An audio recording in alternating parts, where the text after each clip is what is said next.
Greetings, fellow adventurers, and welcome to the Couple of Nerds podcast. I'm DnDWife, the creator of DnDWifeStories.com, and your co-host.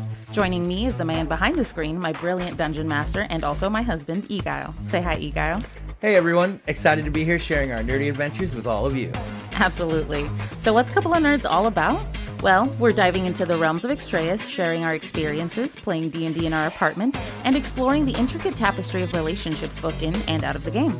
And we got some exciting segments for you all, from lore deep dives to crafting tips, artwork showcases, and relationship advice on and off the table. We've got a little bit of everything for every kind of adventurer. So whether you're a seasoned adventurer or a tabletop newbie, we invite you to join us today. Tune in, relax, and enjoy the magic of Couple of Nerds.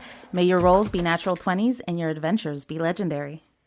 Welcome, everybody, to another episode of Couple of Nerds. I'm your host, DnDWife, and with me is my co-host and dungeon master and husband, Eguile. How's it going, everyone? Welcome, everybody, to today's episode of Lore Drop. In today's Lore Drop segment, we sort of dive deep into the lore and the magic of our homebrew world of Extrayus. We talk about all the fun bits of things that we've come up with to fill the world, which I think is awesome. And so what is the theme for today's episode? Yeah, so today we are continuing on the next part of our magical series where we're talking about all the kind of magics that make up our homebrew world and our magical array of our universe. So today we're going to be talking about the next outer ring, which includes two magics. And in this case, we're going to be focused on cosmic magics or creation magic. Oh, I love that.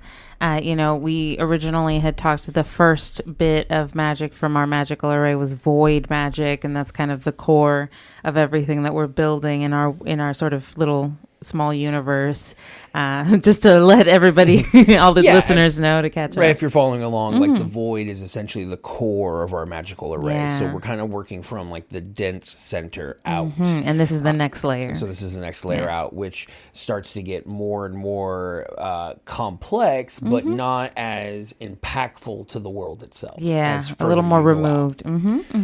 So, we really wanted to make sure we went into each of these magics and gave them kind of the time so you could understand. But obviously, as we're building this world and it changes, there's going to be obviously more that we're going to have. So we're going to have eventual updates that we have adapted as the story has completed. Things might change. But at least for what we have right now, we have a pretty good understanding. Yeah, so, I really like how this is coming about. Yeah, and so cosmic magic is another one of those unique ones that we've created ourselves. Yeah. It's one of the three that we kind of made that is not part of, the original Dungeons and Dragons 5e system. And so for me, the inspiration I came with to create kind of this newer form of magic was kind of this idea of like honoring the past campaigns. Because at this point, we had already done 2 campaigns. One was very large. Very big.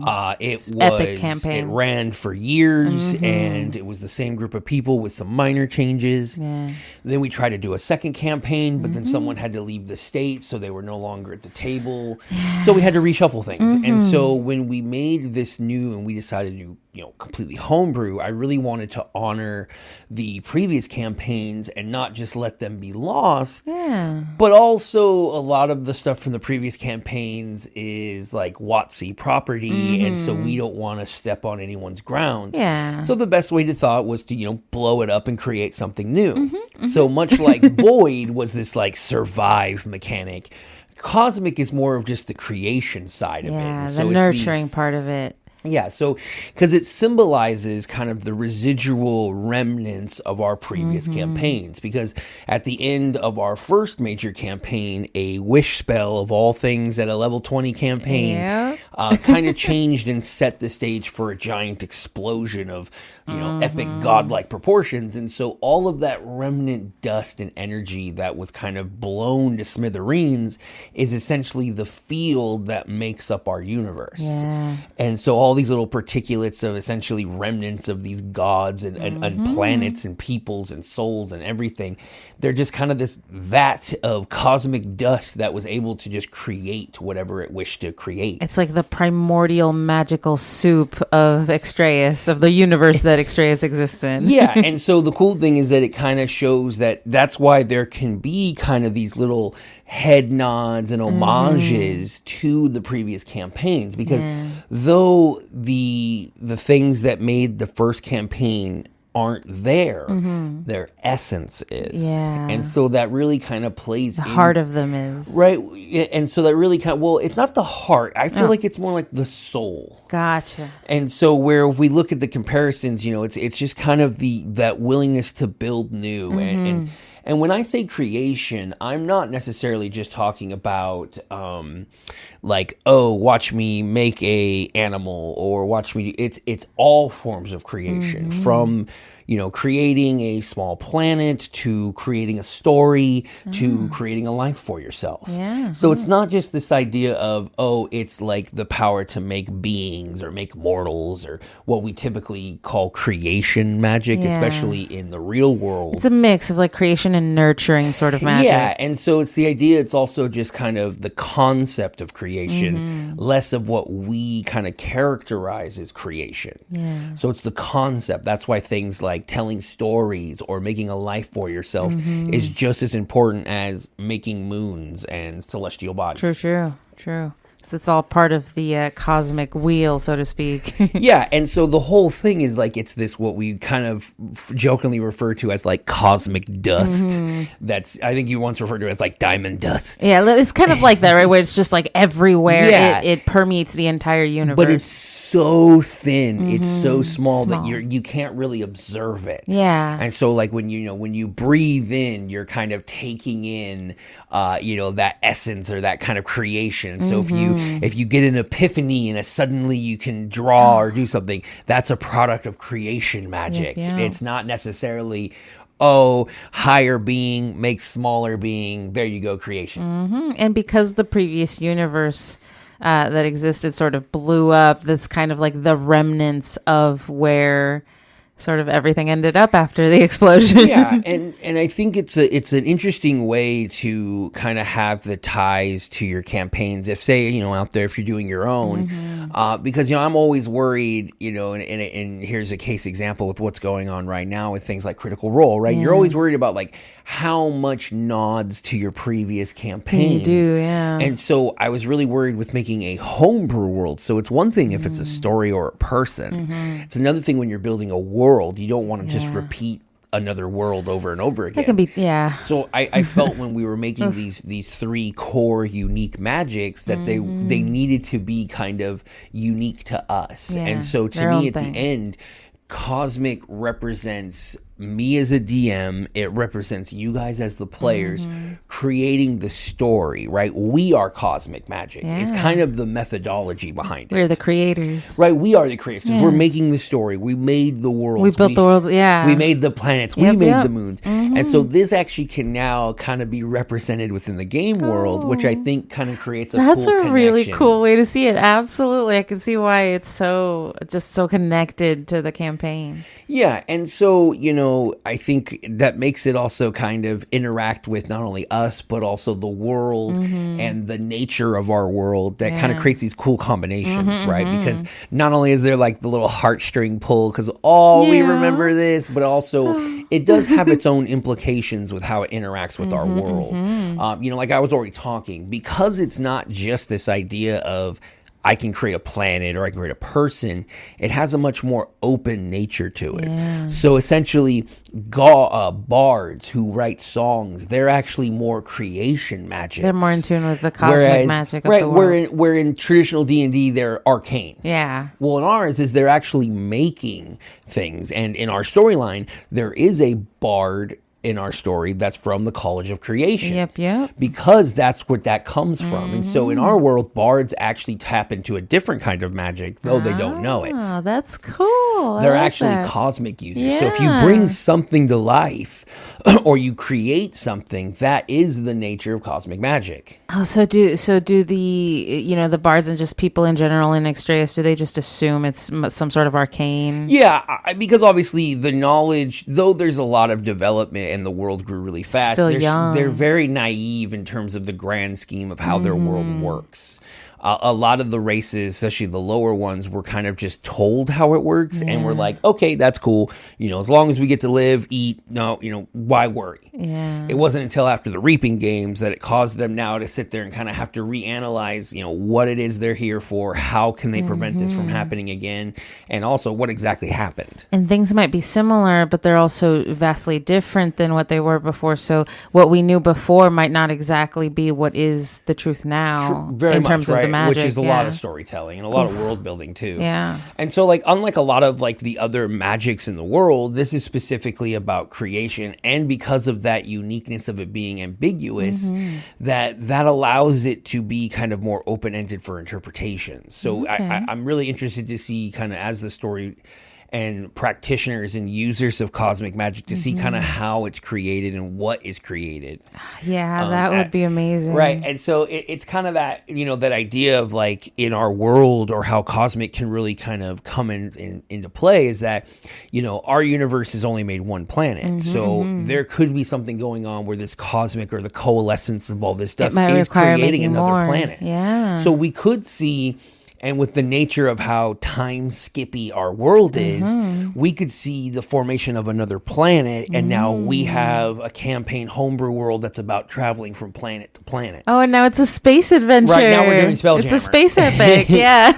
But that very well could happen because That's of the cool. nature, the open-ended nature we have of our creation story. Because really, the way I wanted it to be was this was that unique magic, that it was the never-ending magic. Yeah. I really like the never-ending story, but so it's good. it's that idea that this is the magic that will always keep creating new stories. Yeah, I like no matter that. what happens, there's always something new that Cosmic is going to Kind of create. represents, because it's the soul of Yeah. our array. It also represents the soul that is Dungeons and Dragons. A little bit. And so that it's always something new. It's always new content. So really, for me, Cosmic has the most kind of connection to myself as a dungeon master. Oh, that's cool. As kind of that playing mechanic. And when we get to the other of the big three, it's kind of, that one represents more of the player's decisions. Yeah. So even our magic also represents the dichotomy of players and DMs. Oh, okay, understood. That's crazy. Right? I know. I love that. It can be a weird process to take in, but when when you and I were discussing and really kind of creating the kind of basis of Extrayus, we both obviously love 5e, but we also wanted to have a little bit more uniqueness to things like the magic system, which is why we wanted to create our own kind of magic. We wanted to use our own cosmic magic to make more. No. But it was more of hey, these are a really unique way. And if we base everything around these kind of three principles, we'll kind of always know that we keep a central theme and an idea for every world, every story we build, because we have these three tenets of magic. Okay, I like that. Right? I know. It's a good way to put it, I think. Yeah. And really is an interesting way to look at it is kind of how, Cosmic does interact, because obviously it's not the center of our world. No. But it's right adjacent. It's pretty close, yeah. So, it is kind of interesting with how it kind of created itself, because originally, in the way that the array was, in the very early days of creation, Cosmic actually was alone in the array. Because it was just creation. It was just Cosmic, yeah. So it was just the void, and then surrounding the void was creation and cosmic. That was basically allowing the kind of planet to be built around and create, and all these cosmic bodies, and the rough pieces of the the building blocks of life were allowed to be made. Essentially, the supernova that created the universe, Right, or the planet of Extrayus. Yeah, it's how we magically, scientifically explain how planets are made in a fantasy setting. And so, since technically they were the first two, how does cosmic magic interact with void magic per se? Well, in terms of them, they're very kind of in the same nature. So obviously, with cosmic being this idea of life and creating life, and void being of the survival of life and the evolution The of development of life, yeah. So they are very much harmoniously one together. another, They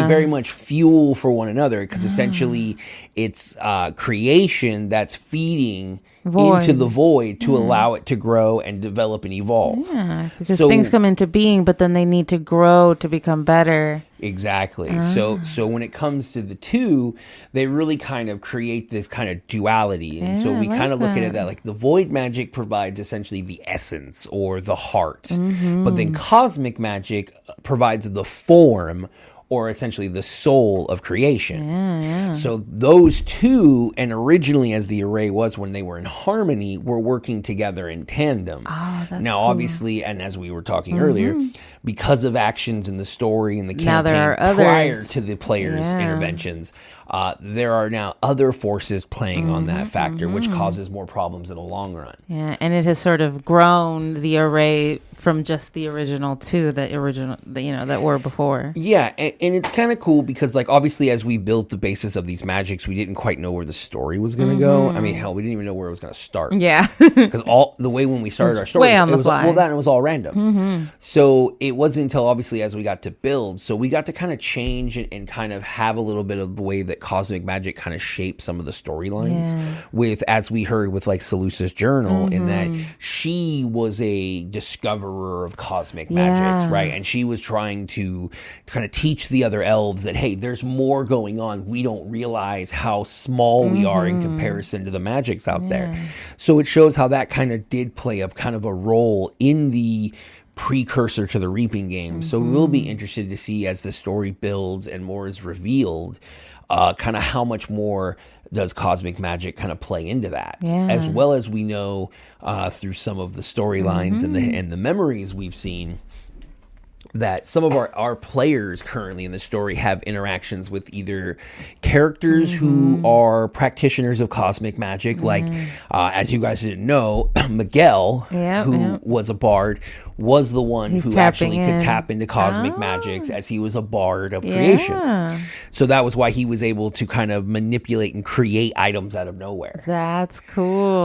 So that's kind of that. But nobody really knows. Nobody knew that. Like, because at that point in the story, none of the players really knew that there was these differences of the magics. And even in extra, because I'm wondering, will we ever find anybody who knows the kind of magic that's being wielded? Does anyone know anything about cosmic magic? I think with most things, there's always going to be people, especially with it comes to like power sources or essences. There's always deduce. It's going to be more of, it's probably going to be how it's affected and how it's viewed. So it could be more of being viewed as crackpot theory, such as the elves kind of viewed it, just like Galileo, right? But there could be more researcher types. Undabarian researchers are very much, they kind of do all the, they're pushing the boundaries. They all research all the fringe sciences and magic. So there could be a lot more as the story progresses, as well as obviously how the players are manipulating their own ties to cosmic magics. I'm looking forward to that.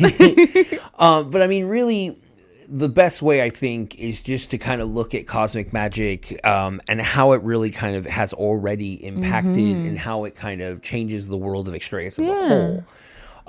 So for our world, we, as we've been talking, it really kind of shaped a lot of the kind of physical aspect of the world, right? So the planet known as Extrayus, the moons in the sky, the kind of celestial sea, or excuse me, the celestial sea, where it's all these kind of shards and fragments of kind of stones that are all kind of out, making kind of our own Milky Way of these kind of these like diamonds, and so. That is a lot of cosmic, but also cosmic is responsible for written word, languages, and all the kind of creation that all was more on the micro level for our world. So as our races, essentially as the Humes were born in the world, they were already being granted the ability to read, write, and speak.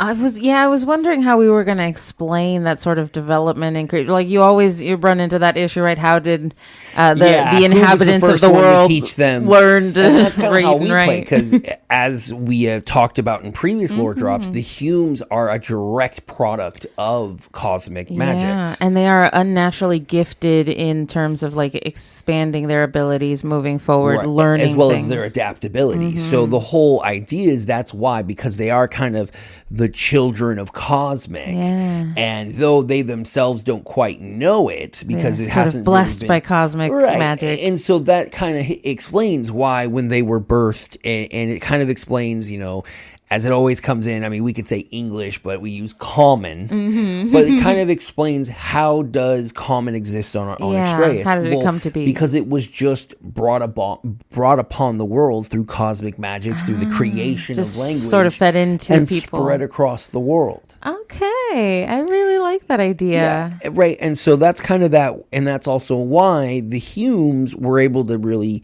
spread and procreate and create and do all these things because they were so blessed by cosmic magics, though they themselves didn't understand it. And that's why the technology that does exist in Extrayus exists in Extrayus, because it's been developed. Oh, yeah. And so, it does have such a large kind of scope where it goes from, okay, we can say, okay, this is how our planets were made. This is what was shaped. But also it kind of goes into that small portions where we can go, okay, this is how we can explain how, our planet is so young. It's not even been around for over 2,000 years. Yeah, but people are creating things. Right, we have magical cannons and clockwork machines and almost kind of our own form of the internet. So it definitely is a way. So that way we didn't have to necessarily do we have to make such a long history and lore. No, we want this baby of a lore, these people that don't quite understand what they have the power of, and we're letting that little experiment known as Extrayus kind of build itself. Oh my, okay. And so it kind of again is that nod to cosmic, and that everything we do when we're making this world outside of the game is really kind of adding to that inside the game. Okay, I like that. Right, I think it just makes for a pretty cool kind of way to look at it, and also, and it's kind of obviously nice that I have you here because out of all my players, you are the one who is kind of more entrenched with the cosmic magics. Well, yeah, a little bit of spoilers. I get a certain item that is a sort of conduit for cosmic magic, and that's going to be a big deal, I think. Right, and I think it's kind of interesting because we've been playing this campaign now for a little over a year, so we're not completely updated to everyone else. Yeah. But it is kind of interesting because when you first received the item, there wasn't really any understanding of cosmic magics or what it is. Yeah, it wasn't really but it's fleshed only out yet. And that's I would probably want to say like 9-10 months ago. So it's only now, not that long ago, recently here as we're recording this, that you've actually started to understand what exactly what the cosmic implications is are, and got to actually see it create something in the world as it was going live based on someone's, request in desperation for something to defend their friend. I've got to say, it's been great watching it sort of come into being and get its own sort of personality, so to speak. Yeah.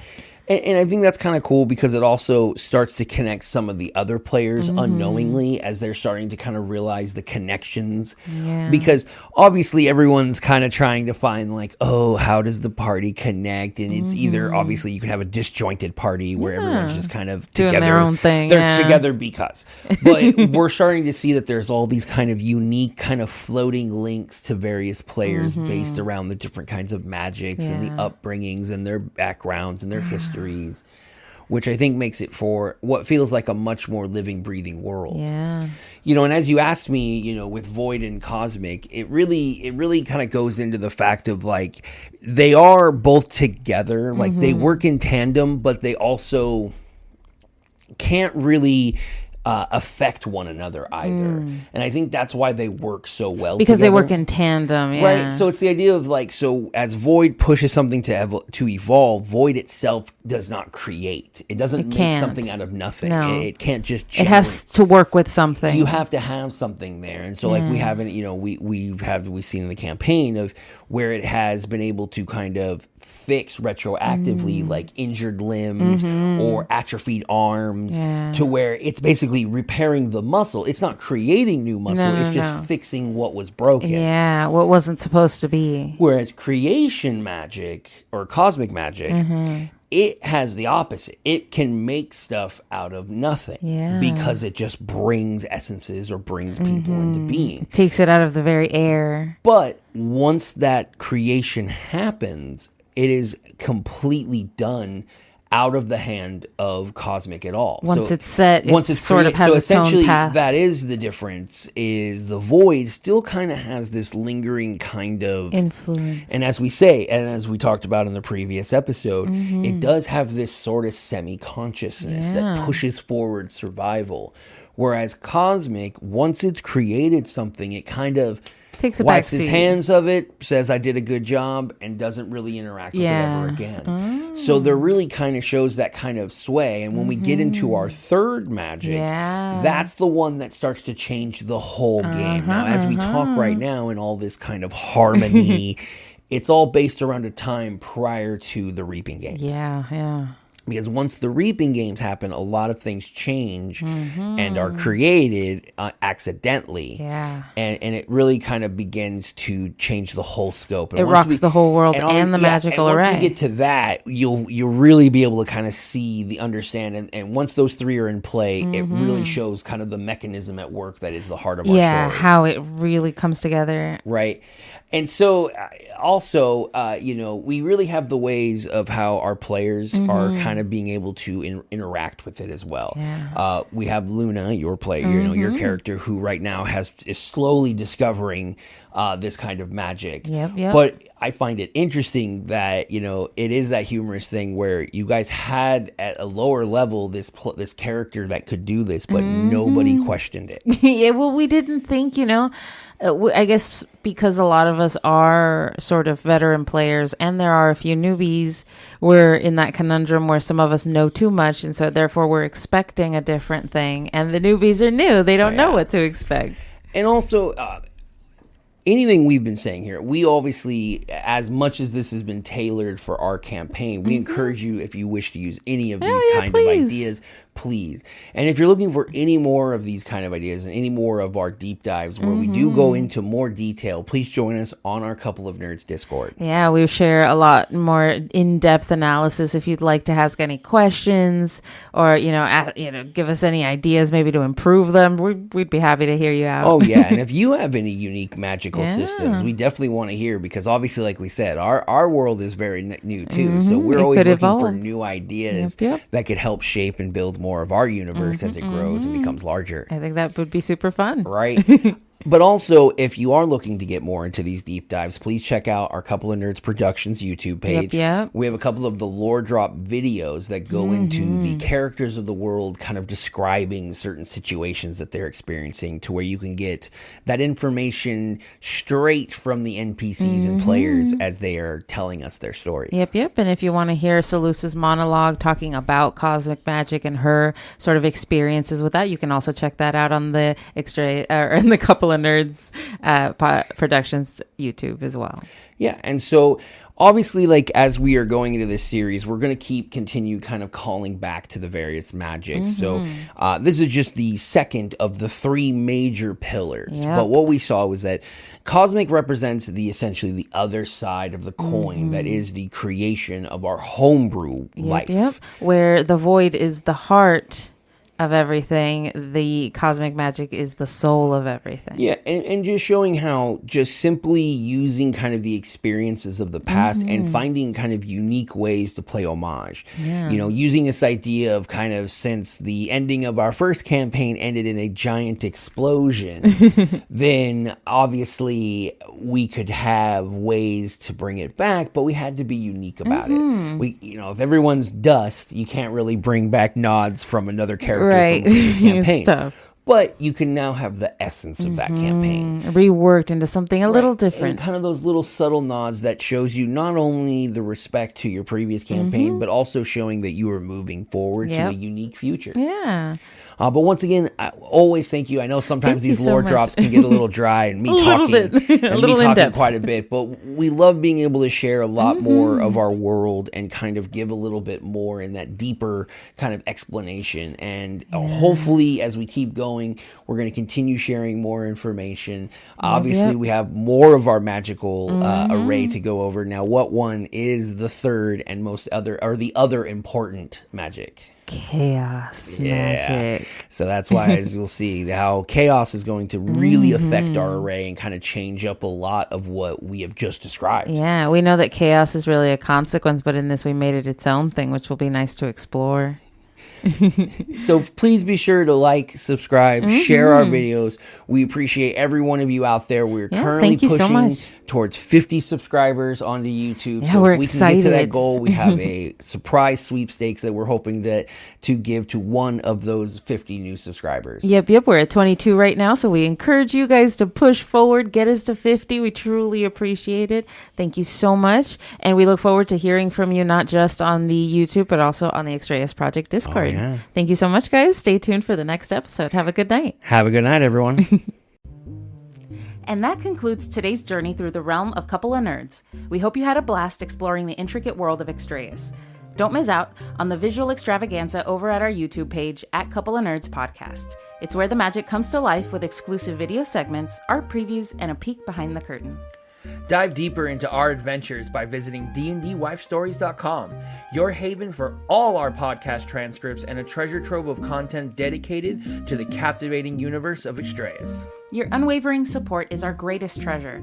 Take a moment to weave your thoughts into a review and hit that subscribe button for an enchanting journey with Couple of Nerds. Join us beyond the podcast in the Extrayus Project Discord. Connect with us, the creators, and even the travelers themselves. Witness the magic unfold in live drawing streams, game alongside us, and step into our digital tavern, the Bard's Haven. Share your stories and characters with fellow adventurers. Visit DnDWifeStories.com for the link to join our vibrant community. Stay tuned for more tales, more laughs, and more insight into the world of tabletop gaming. Until then, may your dice be kind, your campaigns epic, and your adventures legendary.